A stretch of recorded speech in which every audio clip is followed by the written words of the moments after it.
নমস্কাৰ বন্ধুসকল, কি খবৰ? স্বাগতম জনাইছোঁ আমাৰ অন্য এটা ভিডিঅ'লৈ। আজিৰ ভিডিঅ'টোত আমি ডিছকাছ কৰিম কেইটামান গুৰুত্বপূৰ্ণ প্ৰশ্ন ছ'লাৰ ছিষ্টেমৰ ওপৰত। আৰু জিঅ'গ্ৰাফীটো আমি ফাৰ্ষ্টৰ পৰা আৰম্ভ কৰিছোঁ, ছ'লাৰ ছিষ্টেমৰ পৰা, আৰু ইণ্ডিয়ান জিঅ'গ্ৰাফীৰ পৰা আৰম্ভ কৰি আছাম জিঅ'গ্ৰাফীলৈ যাম। আগন্তুক ADRE আৰু আছাম পুলিচৰ কাৰণে বহুতেই হেল্পফুল হ'ব। আৰু যদি এই ৰিটেন নোটছটো আপোনালোকক দৰকাৰ হয় বা লাগে, তেনেহ'লে কমেণ্ট কৰিব আৰু টেলিগ্ৰাম চেনেলত যাব। আপোনালোকে তাত ইয়াৰ PDF মই প্ৰভাইড কৰিব চেষ্টা কৰিম। তো ব'লক ভিডিঅ'টো আৰম্ভ কৰোঁ। ছ'লাৰ ছিষ্টেমৰ আমাৰ এই ছিৰিজটোৰ বা জিঅ'গ্ৰাফী ছিৰিজটোৰ আমি ডিটেইলি আমি কৰিবলৈ চেষ্টা কৰিম।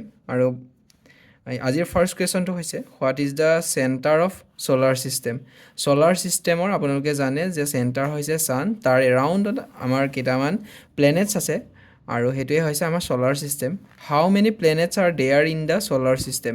ছ'লাৰ ছিষ্টেমটোৰ মাজত আছে ছান, আৰু গোটেই ছ'লাৰ ছিষ্টেমত আপোনালোকৰ প্লেনেট আছে 8টা। Which planet is closest to the sun? আটাইতকৈ একদম নিকটৱৰ্তী বা ওচৰৰ প্লেনেটটো ছানৰ, সূৰ্যৰ আটাইতকৈ ওচৰৰ প্লেনেটটো হৈছে মাৰ্কিউৰী। মাৰ্কিউৰী মানে অসমীয়াত হ'ব বুধ। বুধ গ্ৰহটো আটাইতকৈ ওচৰত, সূৰ্যৰ একেবাৰে ওচৰত। Which planet is known as the red planet? Red planet বুলি কাক কোৱা হয়? ৰেড প্লেনেটটো মাৰ্চক কোৱা হয়। মাৰ্চ মানে আপোনালোকে জানে যে মংগল গ্ৰহটো ৰেড প্লেনেট। আৰু which is the largest planet of solar system? আটাইতকৈ ডাঙৰ কোনটো? চাইজ আটাইতকৈ ডাঙৰ হৈছে জুপিটাৰ। জুপিটাৰ মানে বৃহস্পতি। বৃহস্পতিটোৰ চাইজ গোটেই প্লেনেটকেইটাৰ ভিতৰতে আটাইতকৈ ডাঙৰ। আপোনালোকে এইটো বৃহস্পতি বৃহ মানে বৃহৎ মানে আপোনালোকে জানে যে ডাঙৰ, সেইটোৰ পৰা মনত ৰাখিব পাৰে। বৃহস্পতি বা ইংলিছত যদি কওঁ সেইটো হৈছে জুপিটাৰ। আৰু নেক্সট হৈছে, which planet has rings? Rings মানে হৈছে আপোনালোকৰ ছ'লাৰ ছিষ্টেমত যি গ্ৰহবোৰ আছে বা প্লেনেটছবোৰ আছে, তাৰ এই ছেটাৰ্ণ যোনটো শনি গ্ৰহ হয়, সেইটোৰ যি চেৰাউণ্ডিঙত চাৰিওফালে ৰিং ফৰ্মেশ্যনৰ ৰিং নিচিনা তাৰ আকৃতি বা আকাৰ দেখিবলৈ পোৱা যায়। নেক্সট হৈছে, which planet known as earth twins? আৰ্থৰ মানে টুইনছ মানে কি আপোনালোকে গম পায়? টুইনছ বুলি কাক কোৱা হয়? সেইটো হৈছে ভেনাছ। ভেনাছ মানে হৈছে শুক্ৰ গ্ৰহ। শুক্ৰক আমি আৰ্থৰ টুইনছ বুলি জানো।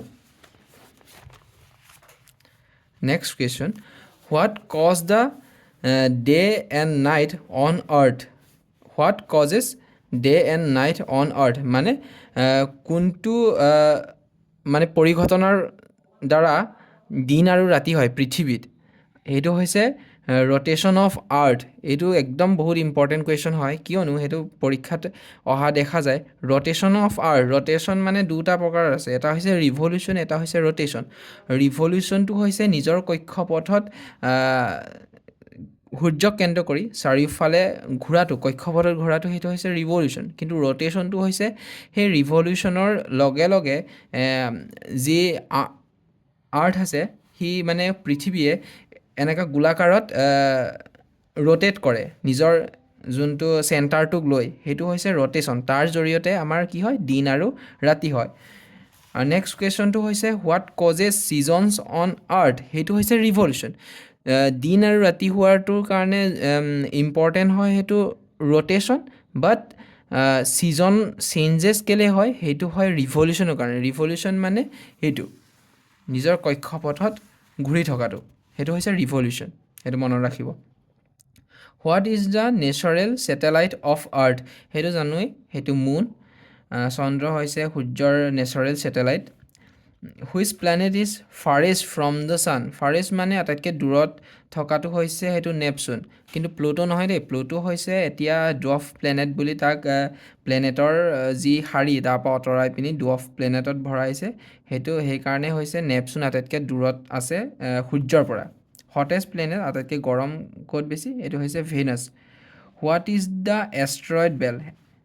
এষ্টেৰইড বেল্ট এইটো এটা ইম্পৰ্টেণ্ট এষ্টেৰইড বেল্ট হৈছে region between Mars and Jupiter Mars আৰু জুপিটাৰ গ্ৰহ দুটাৰ মাজৰ যি অংশ এইটো এষ্টেৰইড বেল্ট বুলি কোৱা হয় এইটো প্ৰশ্ন আহিব যে এষ্টেৰইড বেল্ট মানে কি সেইটো নাহে কিন্তু আহিব যে এষ্টেৰইড বেল্ট কোন দুটা গ্ৰহৰ মাজত আছে সেইটো হৈছে মাৰ্চ আৰু জুপিটাৰৰ মাজৰ যি অংশ সেইটো এষ্টেৰইড বেল্ট বা এষ্টেৰইড বেল্টটো এই দুটা গ্ৰহৰ মাজত আছে নেক্সট কুৱেশ্যন হৈছে which force keeps planet in orbit মানে সেই যোনটো অৰ্বিটৰ নিজৰ নিজৰ কক্ষপথত যে ঘূৰি থাকে সেইটো কি ফ'ৰ্চৰ দ্বাৰা সি নিজৰ ফ'ৰ্চত ঘূৰি থাকিব পাৰিছে বা সেইটো ঘূৰি আছে সেইটো হৈছে গ্ৰেভিটেশ্যনেল গ্ৰেভিটেশ্যনেল ফ'ৰ্চটো হৈছে যে গোটেইকেইটা গ্ৰহই সূৰ্যক কেন্দ্ৰ কৰি বা সিটোৱে সিটোক যোনটো আকৰ্ষণ বা ঠেলা বা টনা সেই দুটা ফ'ৰ্চৰ যি এটা মাজৰ যি ফ'ৰ্চ ক্ৰিয়েট কৰি আছে তাৰ জৰিয়তে একদম নিজৰ কক্ষপথৰ পৰা আঁতৰি নোযোৱাকৈ